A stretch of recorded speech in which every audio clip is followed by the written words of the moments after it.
What mat do you need to do Pilates with? What's the best mat? Do you need a thick mat, a thin mat, a yoga mat, a travel mat? It's Karen here answering some of your frequently asked questions about Pilates, particularly getting started with Pilates. I've taught Pilates for over 20 years and the mat game has evolved over that time. So I've got with me today 4 different types of mats. So in yoga, you need a little bit more stick from your mat, a little bit more grip. In Pilates, you actually need a little bit more padding because of some of the movements that we do. Let me show you the 4 different types of mats that you can choose. It's very individual. So if I explain to you how each mat is different and how that might work for you, hopefully you'll be able to work out which mat you can go off to buy. What I would say though is any mat is okay, right? No one's going to judge you on the mat that you have. If you've already got a mat sitting under the sofa, maybe one that your dog's eaten or your cat's clawed at, that's absolutely fine. Most people's mats aren't perfect. So just grab your mat and get started.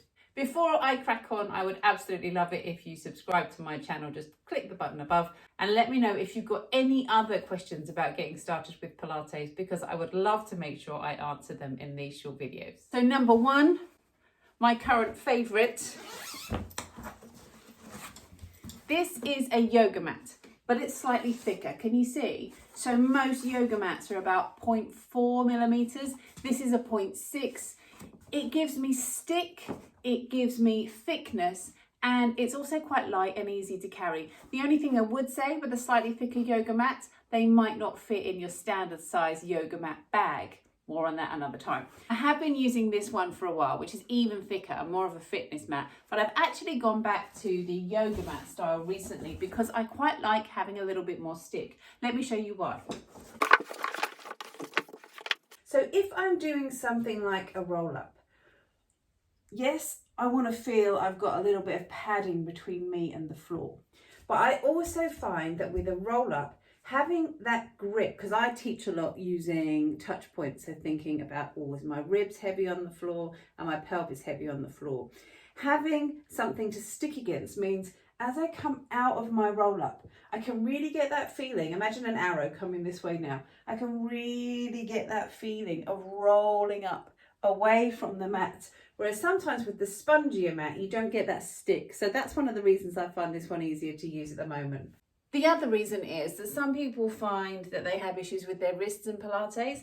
Now, if you've got quite a spongy mat, like this one, I might find that that pushes the wrist further back than, say, if I'm doing it on the floor or on my less spongy mat. And that just might be more comfortable for my wrist. So that's another thing that you might want to consider. So let's look at the thicker mat. As you can see, it's a lot thicker. It's more like a centimetre, so 10 millimetres. It's got a lot more squidge, so it's a lot softer. But I would say these ones get beaten up a little bit more.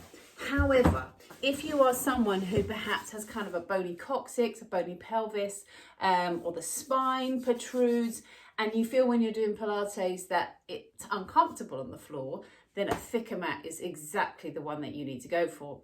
So upsides, more spongy, more comfortable on your spine. Downsides, they do get beaten up a little bit, and sometimes they lose their stick. So you might find yourself, particularly if you're doing rolling like a ball, shuffling along the mat. And you can now hear those little noises.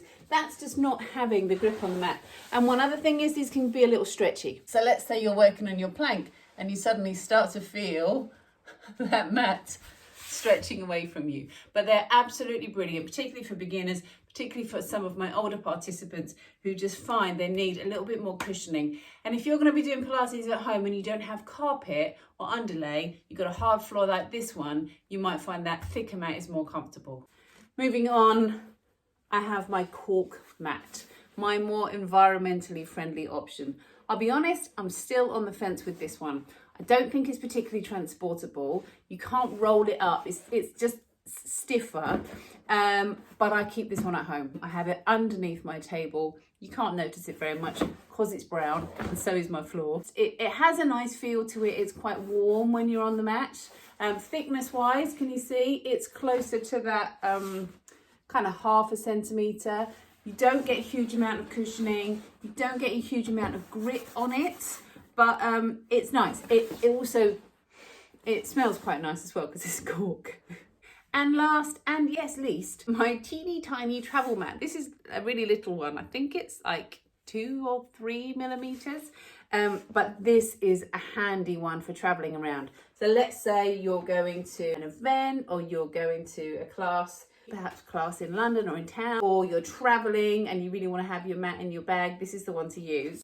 Obvious downsides, it's really thin, right? So you're going to need to put something underneath it. However, it folds out so easily, literally. It's magic, but it is super hard underneath your knees. I do love that I can fold this up. So if I want to pop it in a bag, really easily fold it up and we can shove it into a bag. It's brilliant for that. So in summary, for Pilates, you do really need to go thicker, but your choice is going to be whether you go for your kind of chunkier centimetre or more, you can get thicker ones even, or whether you go for your kind of slightly thicker than a yoga mat. That way you can use it for yoga and Pilates and you're still going to get that stick. It's a little bit easier to transport. So for my money, I'd be going for something like this. But if you regularly go to Pilates and you regularly go by car, absolutely this one is going to be more comfortable for you. Any mat is better than no mat at all. It really doesn't matter. No one is judging you. Keep your mats away from your cats and dogs because they will love them. If you've got any questions, do leave me a comment or send me an email. The details are below this video. Please subscribe to my channel. Let me know what other questions you need answering and I'll see you next time. Enjoy your Pilates.